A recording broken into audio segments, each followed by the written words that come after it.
पराउँछ मान्छे घाम पर्छ त्यही त देखाइदिन मन लाग्दैन भनेको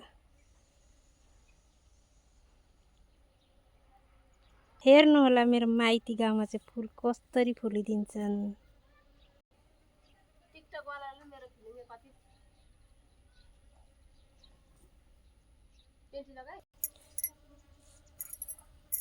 कस्तो छ मेरो माइती गाउँको फुल चाहिँ